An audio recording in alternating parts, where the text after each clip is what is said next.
A podcast? Did your radio show get canceled?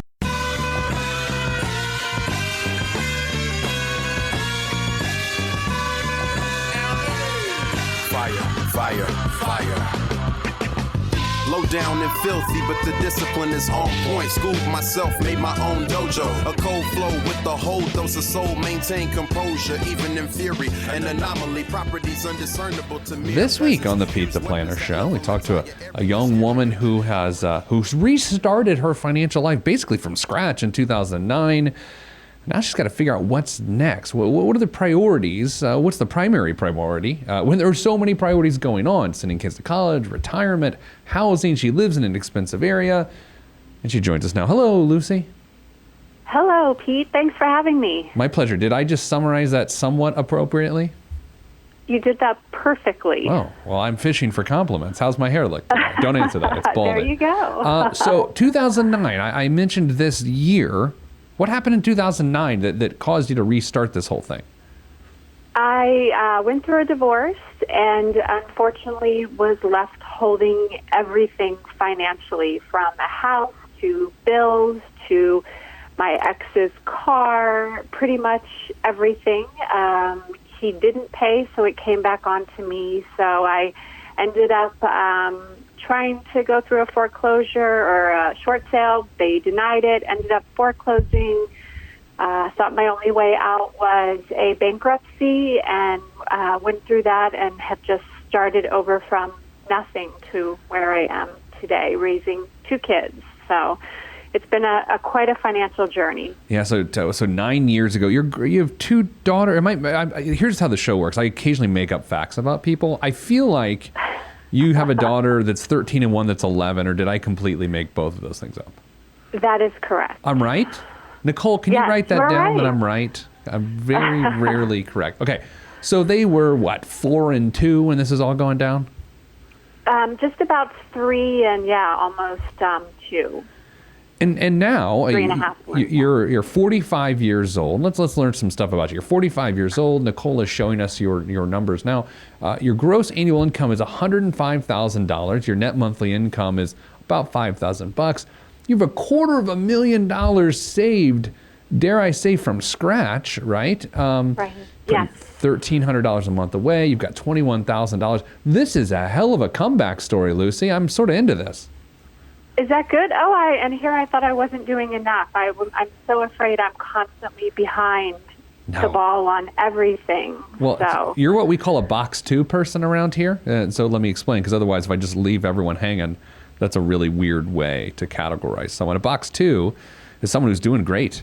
Like they're behaviorally, they're doing fine, but it doesn't feel like it to them. And so that sounds like that's you. Yes.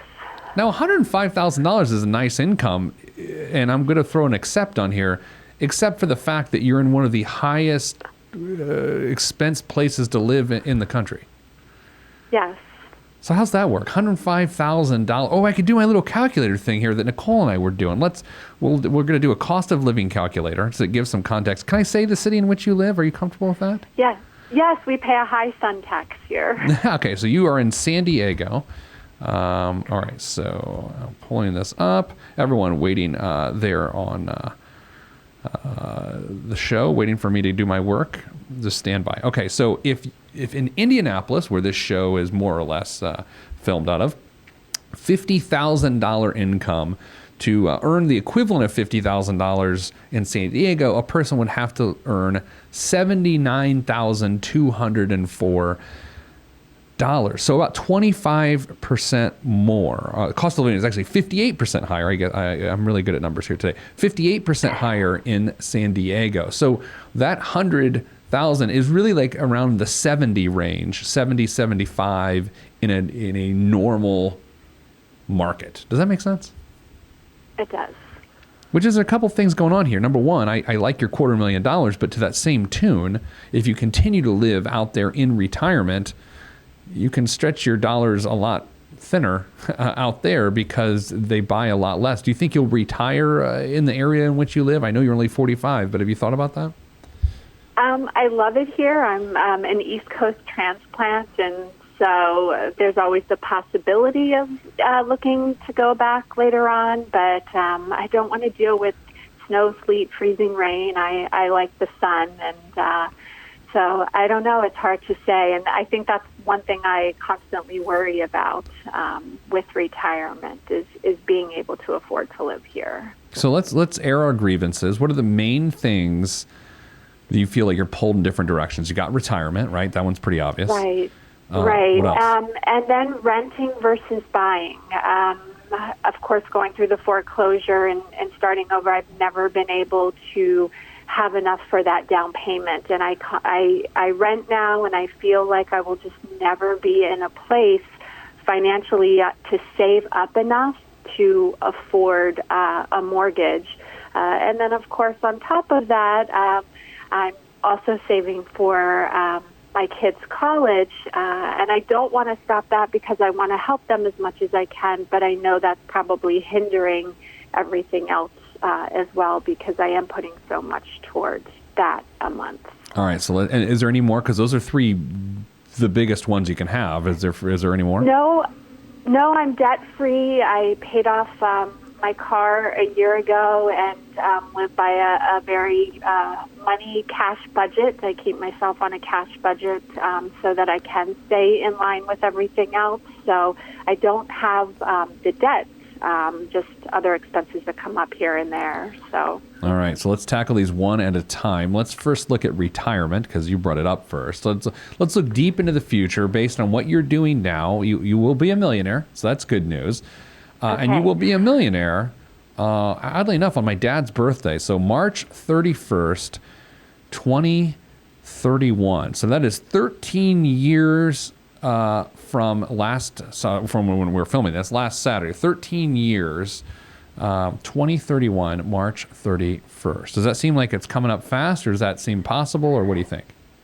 I'm glad it's possible. It still seems a little further away, but I know I have a lot to catch up on. So hopefully I can eventually put more towards it and make that date a little bit sooner. We also think, based on exactly what you're doing now and not a dime more, that by the time you're 67, you will have, actually we changed that number, Nicole, that's one of the ones we changed, $2.25 million at age 67 with a net monthly income of $5,200 a month, which will feel like $3,000 a month. But Lucy, this is where this gets a little bit crazy. It'll feel like $3,000 a month in San Diego, which, where does that get you? Right. Not very far. Okay, so here's where we go next. From a retirement perspective, of being able to retire and being able to retire successfully and support yourself, is there another option other than preparing for your own retirement? Like, is there a second method in which you'll be able to retire successfully without your massive input? Right. I mean, is there? That's a question. Not that I know of. Correct. That is the right answer. There was only one right answer. You got the right answer. No, there is no other way for you to remain stable and liquid in retirement than to prepare for yourself, which is what you're doing. So that's good. So let's move on to the next one. From a college saving standpoint, is there another option for your daughters to get the education that both you and they want to get? Is there another option other than you paying for it? Only burdening them with student loans, and I guess that's my fear. I was fortunate enough when I went to college, my parents paid for it, so I didn't come out with student loans, and I work in an industry where I see what the students are coming out with, and I don't want to burden them with that or as much of it if I can help them. And okay, so this is the part of the conversation where we're going to have to rewind a little bit. You know, when your life changed a lot in 2009, you went through some things weren't fun, right? And a lot of them are behind you. This aspect of your financial life is not behind you. This, in my opinion, and not knowing a ton about you, Lucy, is one of the ramifications of all that is that, frankly, I don't think you are in a position to fund their education without unduly burdening yourself and ruining retirement, or burdening them appropriately. So what I'm saying is, I don't think you can do both. I don't think you can retire by the time you're 70 and fund their education at the same time. Okay. Do you know that? I mean, I assume you know that. It's not fun to hear, but it's math. I know. And I know that. I think it's just the denial that it's hard to not want to do for them. Sure, but you've done a lot for them. I know. You know, that's the thing.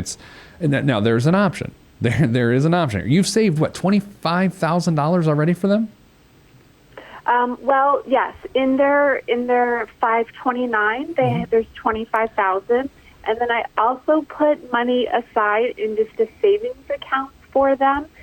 One has 12,000 and one has 8,000, and I continue to fund that as well. I put in $50 a paycheck for each one. And then, are you putting am I making this number up, 400 into the 529? Correct. Right now, and then what my original plan was, right now for my youngest, she still has after-school costs that I pay child care-wise, $328 a month. So when that is up, come September, I was planning on taking that money and adding it to the 529. Now, if we look at how that money will grow with those contributions, like right now, let's say if you don't add the 328, by the time your oldest daughter is of college age, you'll have about $88,000 in 529 plans. By then adding the 328 in addition to that, you'll have roughly $111,000 set aside for retirement or education by the time your oldest daughter gets to college age. And that's at a 6% rate of return, which is important for you to know. So here's the thing, $111,000. That's a lot of money. Right. That's a lot of money. Yeah.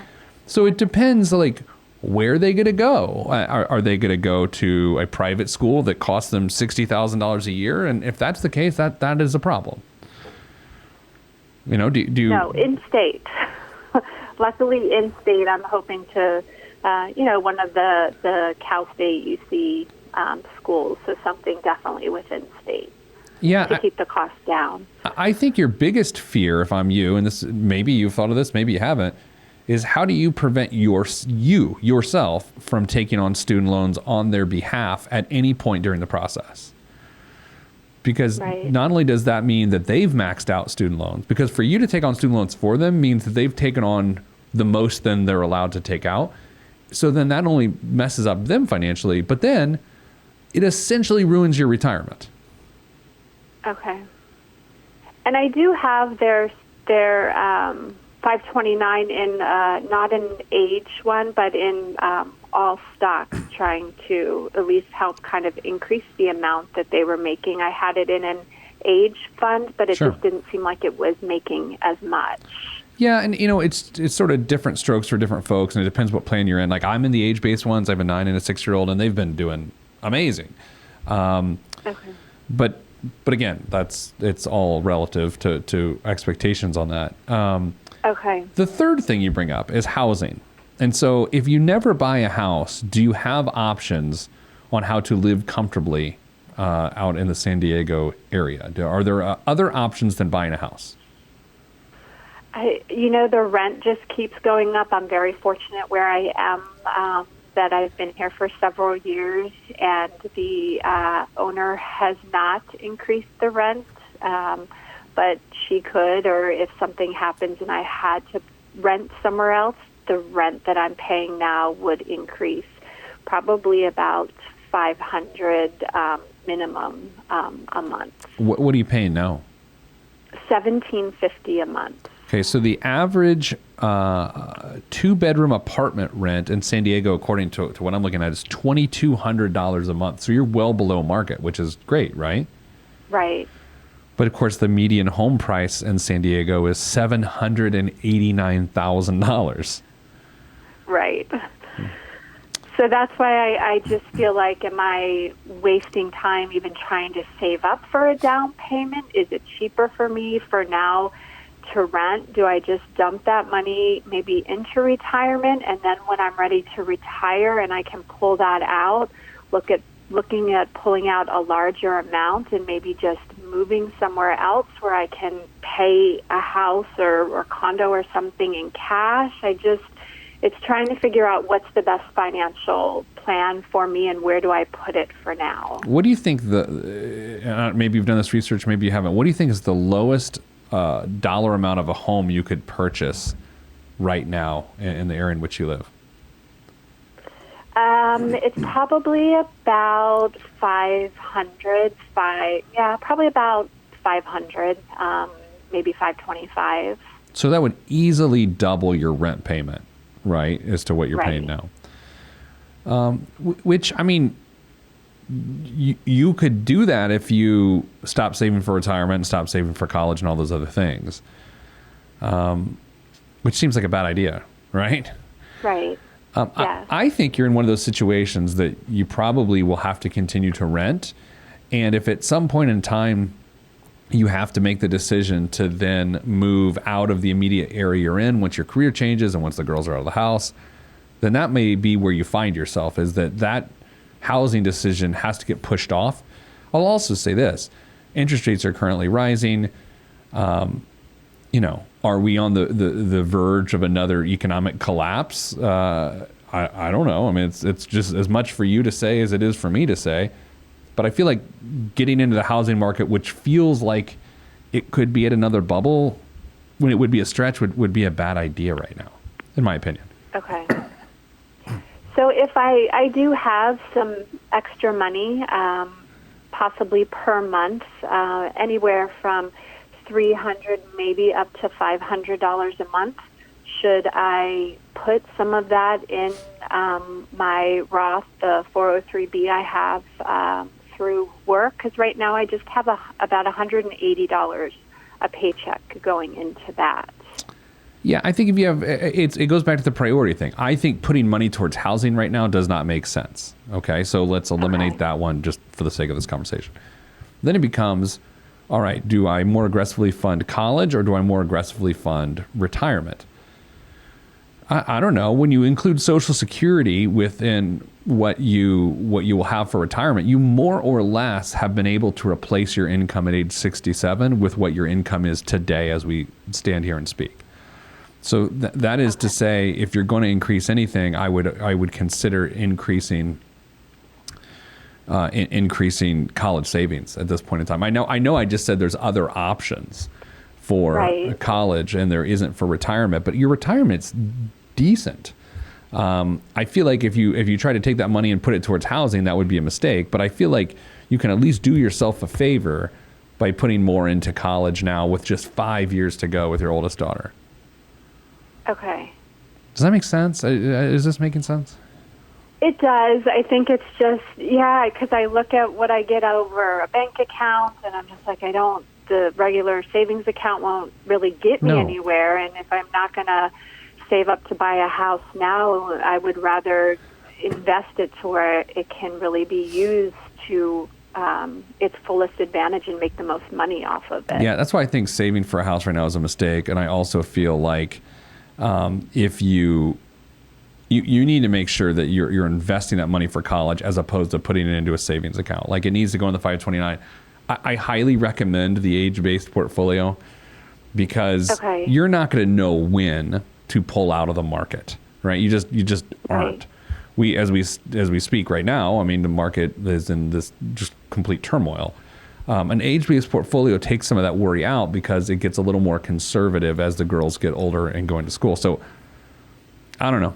I always hate to get into the if I were you thing because I think it's silly, but if I were you, I would definitely go age-based portfolio and I would put that extra money towards college because I think it's the nice middle ground. Because if you don't have enough money for college, not only will you burden them, you'll end up burdening yourself. And that's what scares me. Like, you taking on more student loan debt, personally, 10 years from now is a really bad thing. Right. Yeah, because I'm so used to not having that. I don't want the loans or the bills or any of that. So right now I'm putting money into just a savings account for them, and that was just kind of I knew that we would use it for college, but maybe for other expenses.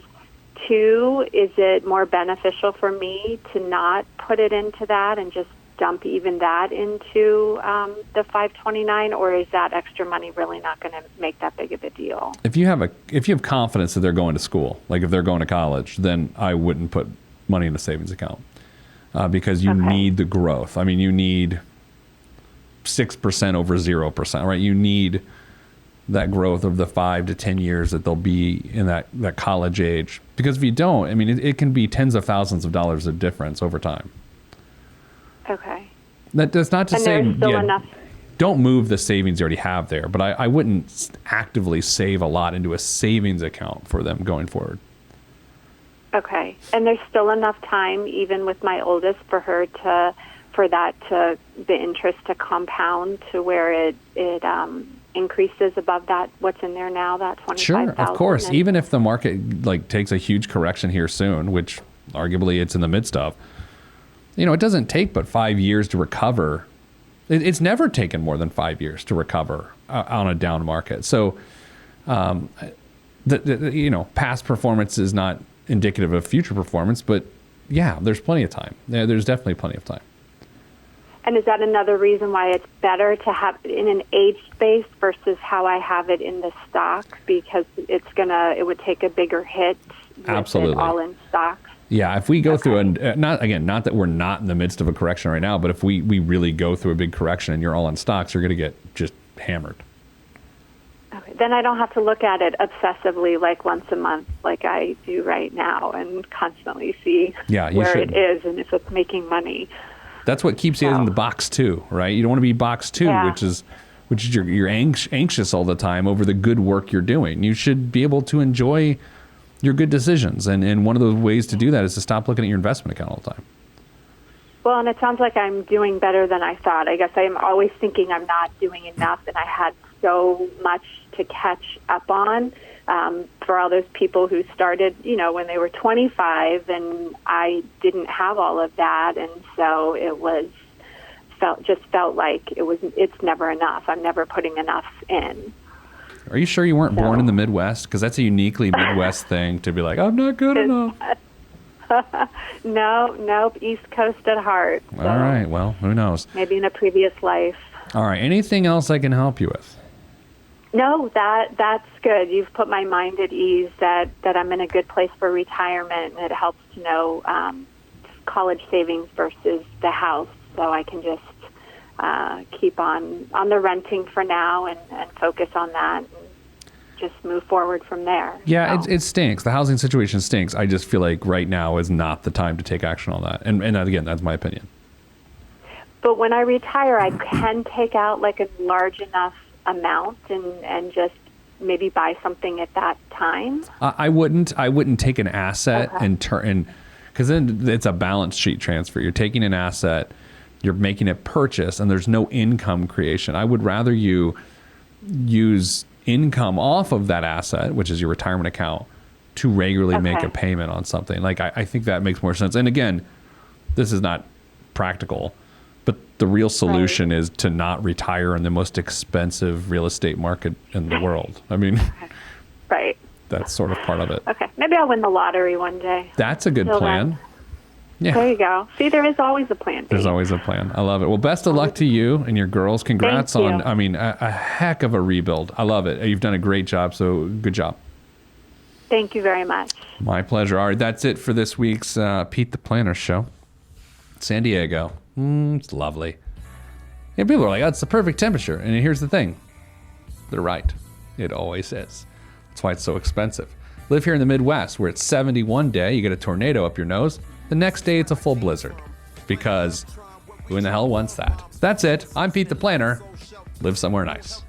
If you want to be on this podcast and have Pete fix your money life, then hit us up at PeteThePlanner.com/podcast. You heard me. PeteThePlanner.com/podcast. Log on. This is for information purposes only. It's not the Swiss financial planning advice. Consult a financial advisor. Released from Everest, the fresh is fresh, and you can call me E.T. Word to John Tesh. Let me bless this harmonic presentation. It's amazing, so amazing. I'm the reason. Salutations, I bring you love, Tron greetings from a faraway land. I am the sole controller. Put the remote down and let me take control. You're now a part of my zone, so enjoy yourself. Love Tron can restore your health. I bring you greetings, salutations. How you doing? And is that how y'all say it? The tinkling of the keys is an homage to the little star. I sojourn over poetic descriptions of sound and travel to my other world.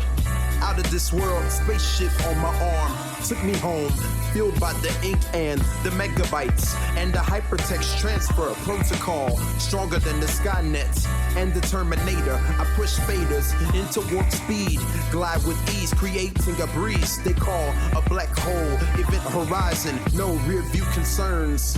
This I adjourn, and beats I burn. This I adjourn, and beats I burn. Salutations, I bring you love, Tron greetings from a faraway land. I am the sole controller. Put the remote down and let me take control. You're now a part of my zone, so enjoy yourself.